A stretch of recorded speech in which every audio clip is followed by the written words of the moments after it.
Bonjour, bonjour. C'est pas vrai, je vais mettre mes mains dans mes poches comme ça, je vais me croiser les jambes, je bougerai pas. Non, je peux pas dire que je bougerai pas, ça fonctionnera pas. Ah, c'est une grande joie pour moi d'être ici. Merci beaucoup de m'avoir invité, de pouvoir justement partager, comme Jean-Paul a pu nous dire, en fait, ce que Jésus a fait. Puis là, ce matin, je me présente devant vous, je vais en dire, je suis tout beau, ben, pas tant, là, je fais plus allusion au couvert, tu sais, je suis bien peigné, tu sais, tout, je suis bien mis. C'est pas tout le temps, j'ai pas tout le temps été comme ça. Puis si on recule d'il y a 20 ans, en fait, vous me reconnaîtriez pas vraiment. Je ressemblais pas, mais pas du tout à ça. J'ai comme eu deux vies. Et j'ai eu une première vie les premiers 20 ans, et là j'ai 40, donc c'est le deuxième 20 ans. Et sont tout à fait différentes l'une de l'autre. Il y a eu un événement, il y a quelque chose qui s'est passé au milieu. Pour bien comprendre la deuxième vie, il faut absolument que je vous explique comment ça a commencé la première. Ben, a commencé comme la vôtre. Je suis né. Je suis né d'une famille de ce que je connaissais, c'était tout à fait normal. Une petite famille, j'ai un grand frère, j'ai une grande sœur, évidemment, j'ai un papa, j'ai une maman. Puis moi, je suis né. Une famille de bonne humeur, une famille où est-ce que on avait quand même il y avait beaucoup de plaisir chez nous. Et on m'a dit, un jour, mon oncle m'a demandé, Simon, j'avais le faire après 3-4 ans, Simon, qu'est-ce que tu veux faire plus tard? Je lui ai répondu, je veux être heureux. Et je vous le dis, c'est à peu près le thème des 20 premières années. Je veux être heureux. Et je tiens à vous dire, c'est à peu près le thème de la deuxième vie aussi, des 20 dernières années que je viens de vivre. Je veux être heureux. Donc, je viens d'une famille où est-ce que, dans ma vie, dans l'église, pas dans l'église, dans l'école où je venais, j'étais le seul qui n'était pas baptisé catholique. Donc, dans ma génération, la plupart des jeunes étaient baptisés, et leurs parents étaient catholiques, se faisaient élever dans la religion catholique. Pas moi. Moi, chez nous, on n'entendait jamais parler de Dieu. Mes parents, ils ne savaient pas rapport Dieu, on ne parle pas de Dieu, puis Dieu, c'est des bâtons dans les roues, dans le fond. Parce que chez nous, le plaisir, c'était vraiment à un autre niveau. C'était un niveau où est-ce que mon père travaillait énormément, mon père, c'est un entrepreneur, il travaillait beaucoup pour qu'on puisse avoir la plus belle vie possible. Ce qui veut dire par là qu'on puisse voyager en masse, qu'on puisse bien manger, qu'on puisse avoir plein de trucs pour avoir du plaisir. Donc moi, petit enfant, j'ai vu mes parents travailler énormément. Quand je dis énormément, c'est beaucoup.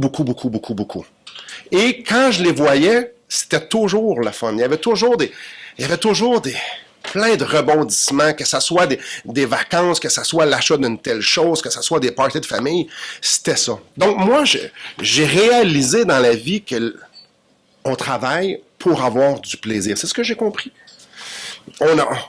Le but, c'est d'être heureux. C'est ce que j'ai compris. Donc, j'ai aussi compris assez rapidement que quand on est drôle, les gens nous regardent. Les gens apprécient lorsqu'on est drôle. Donc, très jeune, j'ai commencé à vouloir faire beaucoup de blagues, puis à faire le clown. Et j'ai remarqué une chose, c'est je rendais le monde heureux. Et eux autres, en retour, ils aimaient ça m'entendre. Moi, j'étais au bonheur, imaginez-vous. Je suis heureux en disant des niaiseries, et je rends le monde heureux. Fait qu'on... Une chose n'entend pas l'autre, on continue, puis on en fait, puis on en fait, puis on en fait. Puis là, le monde, quand un petit gars, tu sais, c'est-tu cute des jeunes qui disent des niaiseries? Quand ils grandissent, c'est moins cute. Mais quand ils sont jeunes, c'est-tu cute? Moi, j'ai sauté là-dedans à pieds joints. Donc, je grandis, ça, c'est pas mal ma petite enfance. Puis, mes parents n'étaient pas là. Donc, je faisais pas mal ce que je voulais. J'avais un grand frère et une grande sœur, puis eux autres, ils essayaient de me garder, mais moi, je savais pas quand est-ce qu'il fallait arrêter d'être clown, puis quand est-ce qu'on commence. J'étais juste tout le temps clown. Eux autres, ça leur tapait ses nerfs pas mal, mais c'est correct. Leurs amis trouvaient ça drôle, eux autres. Mais moi, tant que j'ai un public, regarde, c'est sûr et certain que je vais leur faire rire. Je vais les faire rire. Donc, j'avance, là, je suis à peu près à 9-10 ans. Puis moi, mes parents, évidemment, ils aimaient beaucoup le plaisir puis les parties. On avait un gros bar.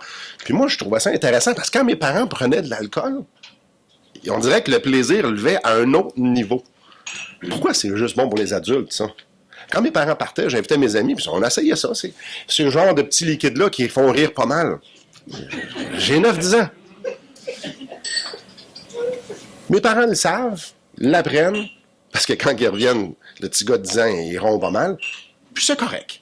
Il est parent du gars, il fait ses expériences, puis là, vous allez dire, ouais, sinon, ça va pas bien, là, tes parents étaient de même. Oui. C'était normal. Écoute, le plaisir. Le plaisir, c'est le plaisir. Et là, j'ai appris aussi que une des choses qui pouvait apporter beaucoup de plaisir, c'était l'adrénaline. Apprendre, si on fait des mauvais coups, on sent comme on pourrait se faire pogner, puis c'est drôle, puis hey, j'aime ça, moi, me sentir dans. Enfin, je commençais à faire pas mal de mauvais coups. Puis à l'école, évidemment, j'étais un petit monstre, puis j'étais encore au primaire, là. Donc, ça ressemble pas mal à ça, ma jeunesse. J'ai pas vraiment de parents. On a du plaisir, puis on a du plaisir, on fait tout ce qu'on veut. Je réalise, en regardant en arrière, c'est que dans mon cœur, il y avait un vide. Et le vide, on le remplit de toutes sortes de façons. Pour moi, je voulais me sentir bien. Donc, pour moi, là, je voulais avoir plein de plaisir. Donc, j'essayais de toujours remplir ce vide-là, de remplir cette soif-là avec le plaisir, avec ce qui me tentait. Donc, très jeune, j'ai découvert que quand on fait des mauvais coups, les gens trouvent ça impressionnant. Et plus que nos mauvais coups sont grands, plus que c'est impressionnant. Donc, t'es drôle, puis tu fais des mauvais coups. Donc, le monde, là, t'es vraiment hot à l'école. Fait qu'on fait des mauvais coups. Quand je parle de mauvais coups, c'est là, j'ai à peu près comme 10-11 ans. L'été, on rentre dans l'école, puis on va voir ce que c'est. On rentre dans les maisons des gens quand ils sont pas là. Pas nécessairement pour voler, mais juste pour pouvoir dire que tu es rentré chez un tel. Tu rouvres le frigidaire, tu dis, ah, c'est ce qu'ils mangent, je vais prendre une fraise. Je prenais les pots de change des enfants. Non, c'était pas fort, mais... Donc, très, très jeune. Là, vous êtes en train de comprendre. Je ressemblais pas à... Il n'y a rien dans les 20 premières années qui aurait pu dire qu'aujourd'hui, je serais dans l'œuvre de Dieu à temps plein. Du tout. À l'âge de 12 ans, mes amis me disaient « Hey, Simon, la drogue, là, c'est vraiment hot. » Là, je dis « J'en doute pas. 2 secondes, passe-moi ça ici. » Donc, à l'âge de 12 ans, j'ai commencé à prendre des drogues dures. Là, ça nous amène ailleurs. Puis moi, mes parents, étant donné qu'ils avaient de l'argent, ils me disaient « Simon, tiens, voilà de l'argent pour dîner. » Ma mère me donnait 20$ pour dîner par jour. Ouais, 20$ par jour pour dîner. Il m'en restait jamais le soir. Je mangeais, ça n'avait même pas d'allure. Hein non. Ma mère, sans le savoir nécessairement d'une façon naïve ou je ne sais pas pourquoi, pourvoyait à toutes mes consommations.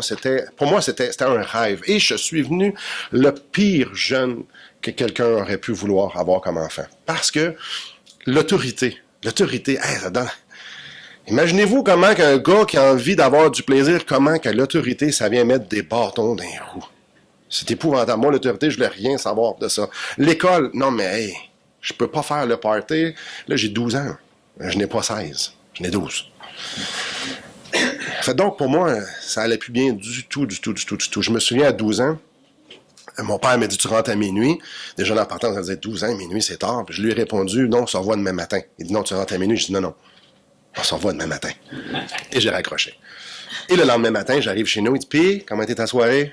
Je dis, aujourd'hui, c'est pas de même nécessairement que je réagirais avec mes enfants. Mais c'était ça. Je faisais mes expériences pour lui. Mon père trouvait un sac de potes de gros dans ma chambre.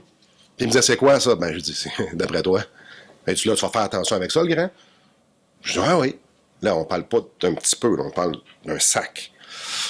Donc, c'est avec ça la mentalité. Tout le monde fait sa petite affaire chez nous, puis c'est tout à fait normal de chercher.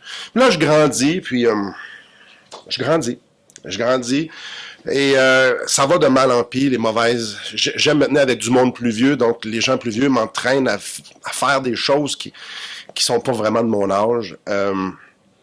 Et le désir d'un peu de défier la raison. Un de mes slogans quand j'étais jeune, c'est « Goûter le danger, c'est vivre sa vie ». Vous pouvez juste vous imaginer pour une mère qui entend ça, c'est bien ordinaire. Mais pour moi, c'était ça. Donc, on faisait tout. « Hey, Wallet, t'es pas game de sauter du 3e. Non, check-moi bien aller, toi. » C'était le fun. Le monde, j'étais acclamé. On ne peut dire, les gens me regardaient, et en plus, j'étais drôle, puis j'étais baveux, puis les professeurs, regarde. Mais une chose qui se passait, c'est que je devenais tellement imbu de moi-même. Et il fallait que je lève la barre toujours plus haute pour être encore, à mon avis, encore plus aimable pour que je puisse être encore heureux. Et dès mon jeune âge, tu sais, mon père à 15 ans, il dit, tu voudrais-tu être mon livreur? À quel âge ça prend un permis de conduire? 16. Je dis, ouais, je peux être ton livreur, j'ai 15 ans, moi. Ouais, fou d'une poche, un jeune de 15 ans, tu veux que je conduise? Certainement. Ben oui. À 15 ans, mon père, à l'école, ça allait pas super bien. Pas parce que je n'étais pas intelligent, mais parce que je voulais pas être intelligent. Mon père m'a dit au mois de mai, hey, Simon, c'est pas pour toi l'école. Fais donc comme moi. Fais ton propre chemin.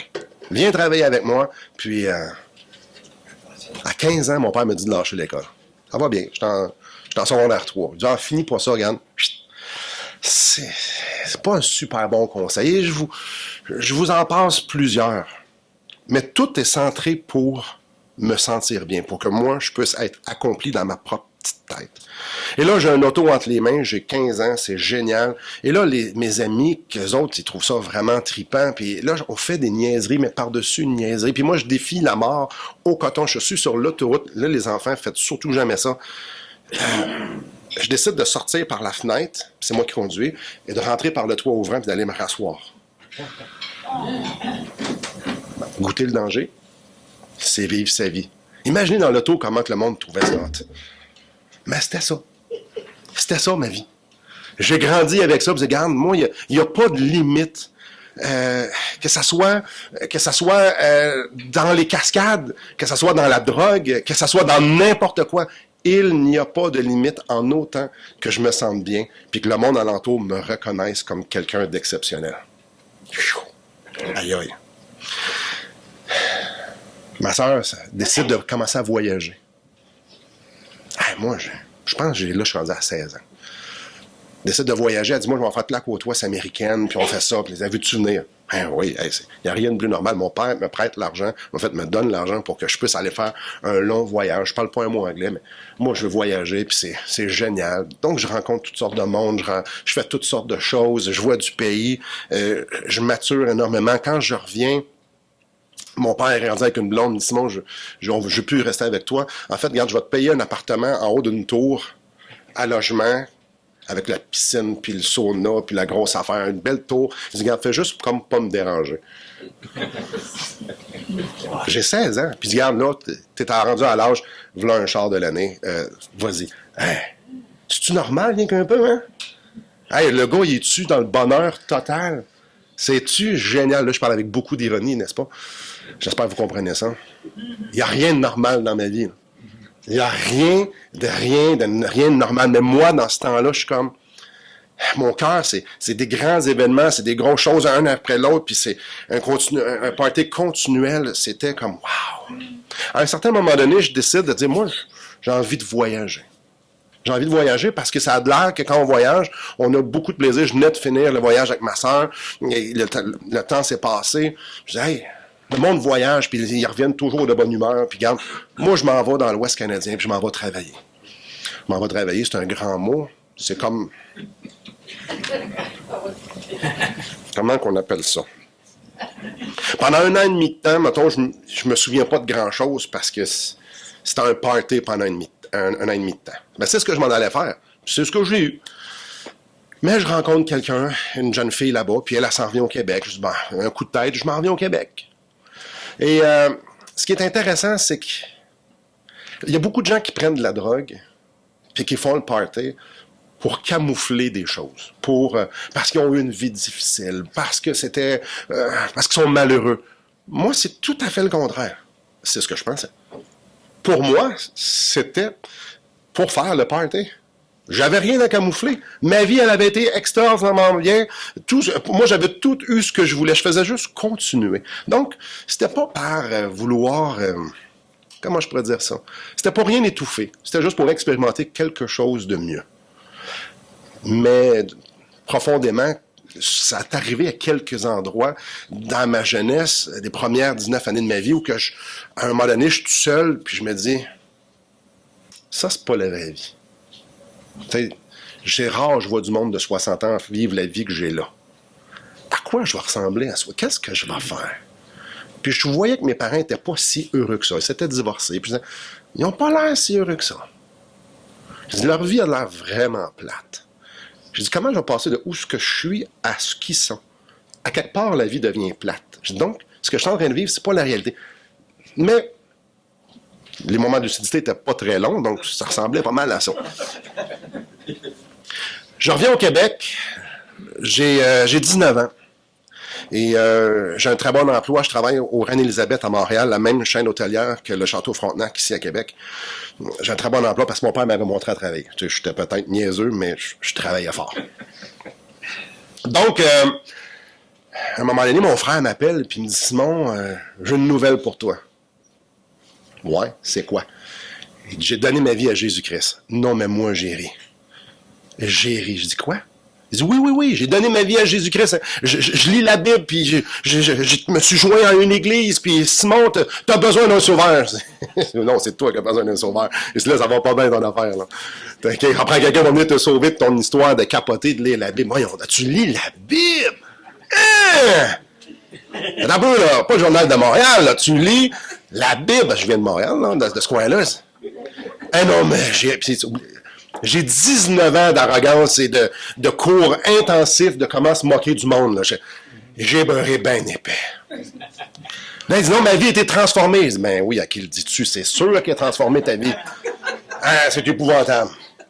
Mon frère est rendu un prêtre. Voyons donc.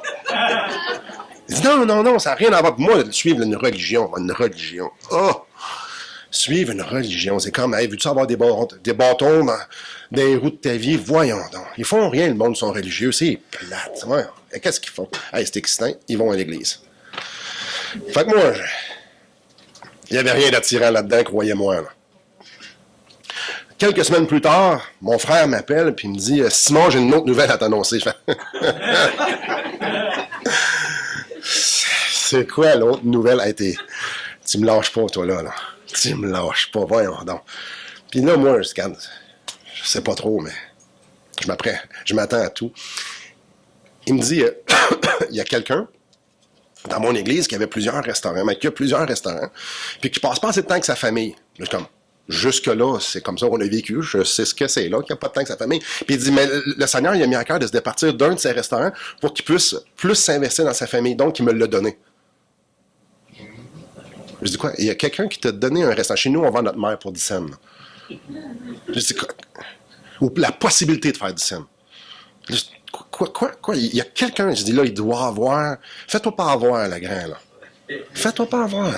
Je dis là, il y a d'habitude, les chiffres seront pas bons, puis je travaille dans l'hôtellerie, donc je connais ça. Je dis là, check ça. Il dit non, Simon, j'ai tout checké, tout est beau, tout est parfait. Je dis, ça se fait pas, ça. Le gars, il est malade ou bien non, il y a réellement un Dieu. Il dit non, mais il y a réellement un Dieu. Puis moi, là, je me souviens d'avoir accroché puis d'avoir fait. Mon frère a rendu avec un restaurant, puis c'est quelqu'un qui y a donné. J'étais sidéré, parce que ça venait en contradiction avec tout ce que plus qu'on a d'argent, plus qu'on a du plaisir. Ce gars-là, il vient de donner du plaisir à mon frère, dans le sens qu'il s'est coupé d'une source de revenus pour sa famille. Qu'est-ce que c'est ça? On passait du temps avec ses enfants. Voyons non, c'est plate de faire ça. Puis là, il l'a donné à mon frère, un inconnu. Pour moi, là, c'était impossible à pouvoir comprendre le raisonnement là-dedans. Mais du même coup, j'aimais beaucoup mon grand frère. Puis, moi, comme j'ai dit, j'avais une bonne expérience dans l'hôtellerie. Je dis à mon frère, je dis, écoute, je vais aller t'aider. Lui et son restaurant est à Granby. C'est à peu près 1 heure de route. Moi, j'habite à Longueuil. Fait qu'il me dit, ben Simon, je peux vraiment pas te payer ce que les autres te payent. En fait, j'aimerais vraiment ça, mais je peux pas. Je sais pas. Aujourd'hui, je sais pourquoi, mais je savais pas pourquoi. Ma blonde, je restais avec une fille, elle me dit, t'es donc bien malade. Ben, je dis, je vais y aller pareil. Je travaillerai 70 heures au salaire minimum pour faire le salaire que je faisais à 40 ou ce que j'étais. Puis, mon frère dit, Simon, t'es-tu sûr? Je dis, gars, je vais venir te donner un coup de main, je vais te donner 1 an. Je vais venir, je vais voyager 2 heures par jour, tous les jours, 6 jours par semaine pour venir te donner un coup de main. Hein? Je sais pas pourquoi j'ai fait ça, c'était niaiseux ça aussi. Mais je te comprends. Et je me souviens que ce qui m'avait vraiment impressionné, c'est que mon frère priait avant de manger. Là, je dis, ben voyons, Antoine. C'est pourquoi tu pries? T'appelles Antoine. Ben, je remercie le Seigneur de la nourriture. Je dis, c'est toi qui as fait le sandwich? Je dis, pourquoi tu remercies quelqu'un d'autre? Tu n'as pas d'affaire à faire ça, non? Il dit, ouais, mais Simon, parce que c'est Dieu qui pourvoit ça. C'est Dieu qui a pourvu à mon restaurant. Là, c'est comme, ouais, il y a peut-être un Dieu là-dedans, là. Je comprends pas. Puis le restaurant allait bien, puis il y avait des revenus, puis c'était correct. Hein, mon frère, là, il ouvrait tout le temps la Bible. Là, je dis, mais c'est plate ton histoire de Bible. Voyons donc, qu'est-ce que tu fais avec ça, là? Il y a bien, regarde, lui, le Journal de Montréal, tu vois, il y a bien plus d'images. C'est le fun, c'est plus vite à lire. Je ne suis pas beaucoup éduqué, là. Si vous vous souvenez, j'ai une secondaire 2 de fait. Fait que, à un certain moment donné, il faut que je change ma voiture. Fait qu'il vient avec un de ses amis chez nous. Ma blonde, elle se disait catholique, donc il commence. Le but, c'était pas de me vendre une voiture pantoute. Il voulait venir nous évangéliser, il venait avec la Bible, puis il venait juste parler de Jésus. Mais c'était correct. Parce que ma blonde, elle aimait ça débattre. Puis... Fait que là, c'est surtout l'ami de mon frère qui parlait. Et là, il citait des versets. Au début de la soirée, je disais, « Hey, il a du temps à perdre, lui. Hey, il apprend la Bible par cœur. » Alors, à un moment donné, mon idée a changé un peu. Je l'écoutais, puis je me disais, ça doit être important pour lui, ce livre-là, s'il l'apprend par cœur. Je dis, comment quelqu'un peut passer autant de temps dans la Bible? Puis là, il cite des versets, puis il argumente, puis il discute avec ma blonde. Puis ben, moi, je commence à être impressionné un peu. Et à un moment donné dans la soirée, puis c'est spécial parce que je n'ai pas vraiment parlé ce soir-là, c'est assez exceptionnel, j'écoutais. Et à un moment donné, il a cité Romains 6, 23. « Car le salaire du péché, c'est la mort. » Puis là, moi, dans ma tête, c'est à peu près juste ça, je me souviens de cette partie-là de la soirée, je suis comme... Le salaire du péché, c'est la mort. Est-ce que je suis pécheur? Dans ma tête, c'était clair. Dans ma tête, c'était clair que ma vie était loin d'être parfaite, puis que je faisais des bêtises, puis que j'avais menti, puis que j'avais fait plein de choses que je n'étais pas nécessairement fier.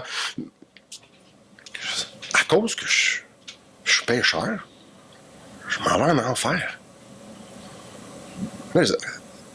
C'est venu m'interpeller violemment.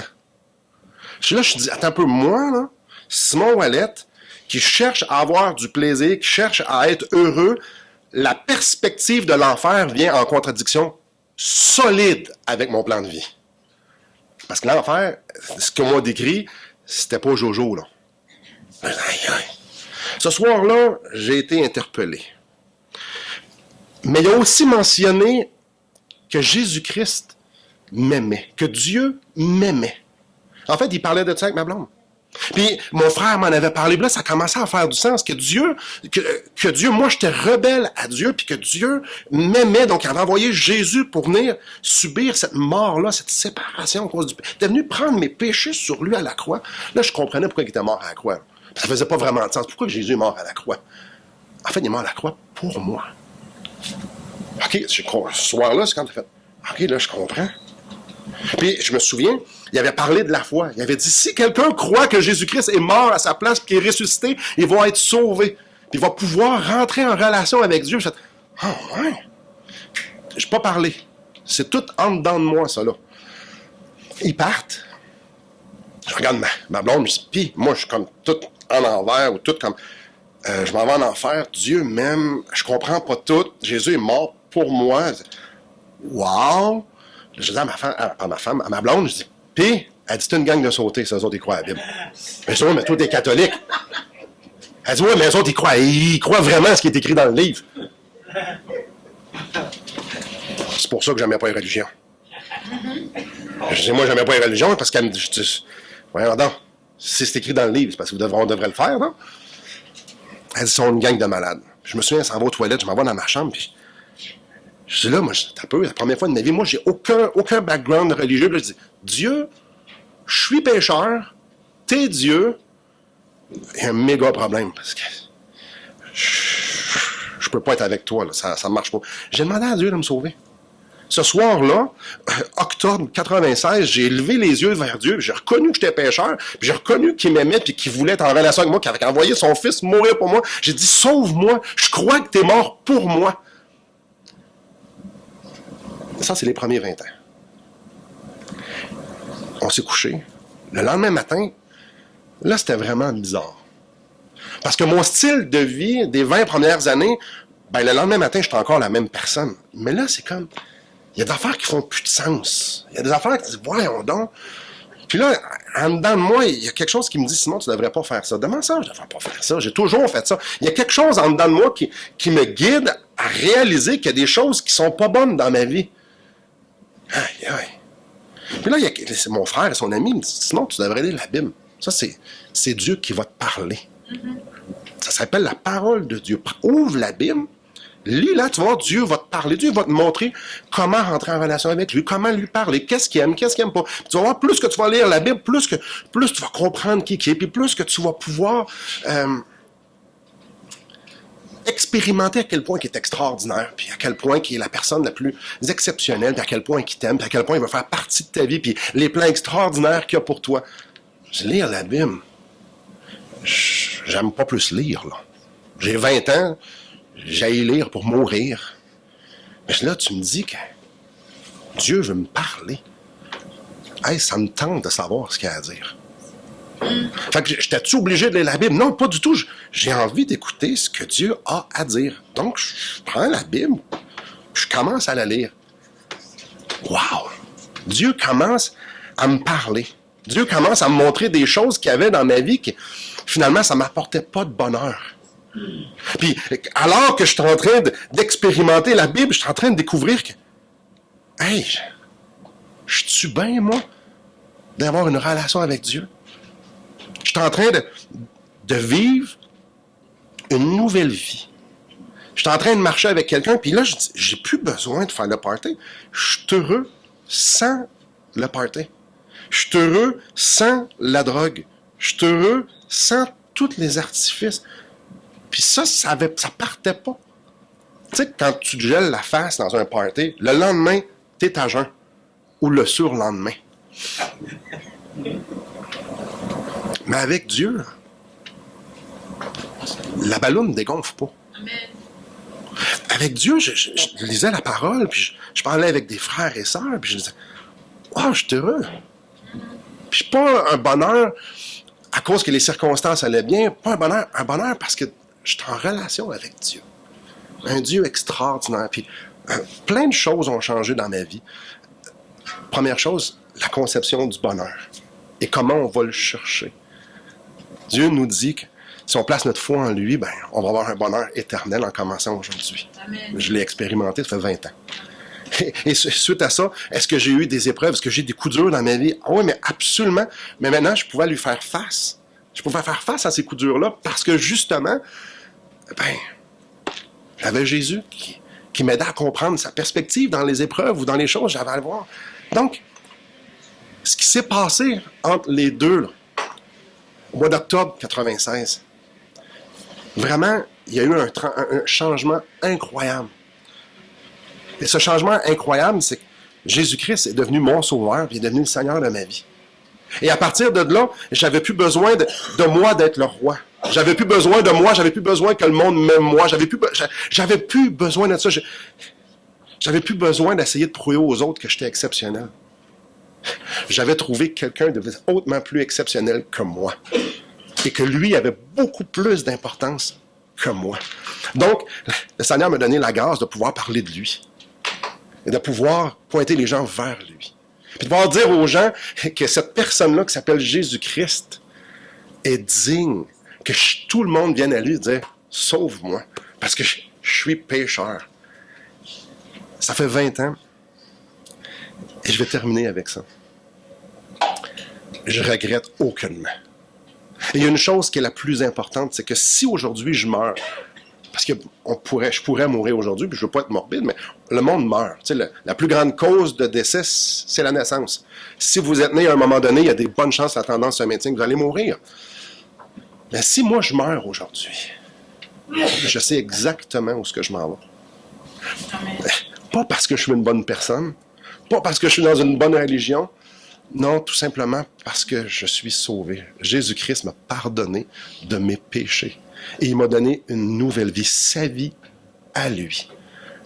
Seulement parce que j'ai mis ma foi en ce qu'il a fait. Et c'est ce que la parole de Dieu nous enseigne. Et je vous encourage à vous poser cette question-là. Si moi je meurs, où est-ce que je vais? C'est qui Jésus pour vous? Est-ce que c'est juste un monsieur historique? Est-ce que c'est juste quelque chose de religieux? Ou c'est réellement une personne qui veut avoir une relation avec vous et qui a tout fait pour que ça soit possible? Donc, je vais laisser Jean-Paul venir en avant, mais je vous invite à réfléchir à ça. Merci beaucoup.